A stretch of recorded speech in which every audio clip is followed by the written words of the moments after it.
हाथ में जलता हुआ अंगारा अगर कोई पकड़ ले तो सबसे पहले वही जलता है जिसने उसे थामा है। क्रोध भी ऐसा ही अंगारा है। हम सोचते हैं कि इससे हम किसी और को जला देंगे, पर सच यह है कि यह सबसे पहले हमें ही भस्म करता है। यह कथा है तथागत गौतम बुद्ध की और एक ऐसे व्यक्ति की जिसने अपने क्रोध को ही अपनी पहचान बना लिया था। सावन का महीना था। हल्की हल्की बारिश धरती को स्नान करा रही थी। पेड़ों की पत्तियां धुलकर चमक रही थीं। उसी समय भगवान बुद्ध अपने शिष्यों के साथ एक छोटे से गांव में ठहरे हुए थे। हर सुबह वे गांव के चौराहे पर बैठते और जीवन के गहरे सत्य लोगों को समझाते। उनकी वाणी में ऐसी शीतलता थी जैसे तपती दोपहर में ठंडी हवा का झोंका। गांव के लोग अपने काम छोड़कर उनके प्रवचन सुनने आते। कोई किसान था, कोई व्यापारी, कोई गृहिणी, कोई वृद्ध। सबके मन में शांति की प्यास थी और बुद्ध उस प्यास को बुझा रहे थे। लेकिन हर जगह प्रकाश के साथ कुछ अंधकार भी होता है। गांव में एक व्यक्ति था, नाम था सुबंधु। धनवान था, प्रभावशाली था, पर भीतर से अशांत। उसका स्वभाव अत्यंत क्रोधी था। परिवार उससे दूर हो चुका था। लोग उससे डरते थे, सम्मान नहीं करते थे। जब उसने देखा कि लोग बुद्ध के पास जा रहे हैं, उनकी प्रशंसा कर रहे हैं, तो उसके भीतर ईर्ष्या की आग भड़क उठी। ये कौन है जो लोगों को उपदेश देते हैं? मैं इन्हें सबके सामने अपमानित करूंगा। उसने निश्चय किया कि वह बुद्ध की शांति को तोड़ देगा। अगली सुबह चौराहा लोगों से भरा था। बुद्ध कह रहे थे, मनुष्य का सबसे बड़ा शत्रु उसका अपना अहंकार है। तभी सुबंधु भीड़ को चीरता हुआ आगे आया। उसके चेहरे पर क्रोध था। वह चिल्लाया, तथागत, आप कौन होते हैं हमें सिखाने वाले? यह सब दिखावा है। लोग सन्न रह गए। शिष्य क्रोधित हो उठे, पर बुद्ध, वे शांत थे। जैसे गहरी झील जिसमें पत्थर भी फेंको तो कुछ देर बाद फिर स्थिर हो जाए। सुबंधु अपशब्द कहता रहा, अपमान करता रहा, लेकिन बुद्ध ने केवल सुना।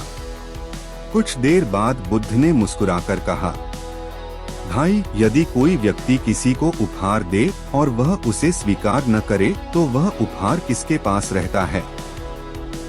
सुबंधु ने कहा, देने वाले के पास। बुद्ध बोले, तुम मुझे क्रोध और अपमान का उपहार दे रहे हो।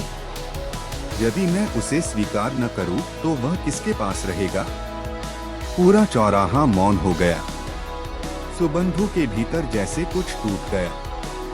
वह वहां से चला गया। बरगद के पेड़ के नीचे बैठकर सोचने लगा, क्या मेरा क्रोध हमेशा मेरे पास ही रहा? क्या मैं ही इस आग को ढोता रहा? पहली बार उसने अपने भीतर झांका। आंसू बह निकले। उसे महसूस हुआ वह दूसरों को नहीं, स्वयं को जला रहा था। अगले दिन वह बुद्ध के पास लौटा। झुकी आंखों से बोला, भगवान, मुझे क्षमा करें। मैं अपने भीतर के अंधकार से हार गया था। बुद्ध ने कहा, अंधकार से भागो मत, दीप जलाओ, क्रोध को दबाओ मत, समझो। उन्होंने समझाया, क्रोध कमजोरी नहीं, संकेत है कि भीतर पीड़ा है।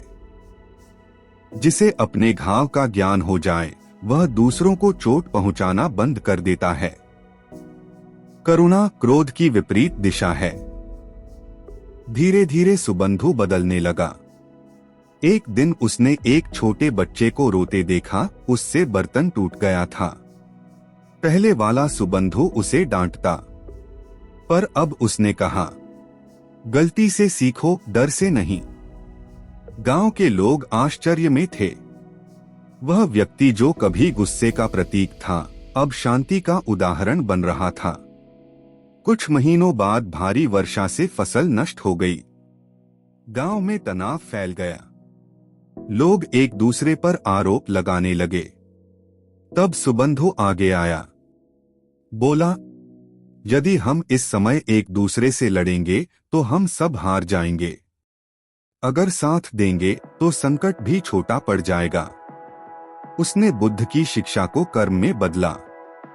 लोग एकजुट हुए, मिलकर संकट का सामना किया। एक दिन सुबंधु ने बुद्ध से पूछा, भगवान, असली शांति क्या है? बुद्ध बोले, जब परिस्थितियां तुम्हारे मन को नियंत्रित न करें और तुम्हारा मन परिस्थितियों को शांति से देखे, वही शांति है।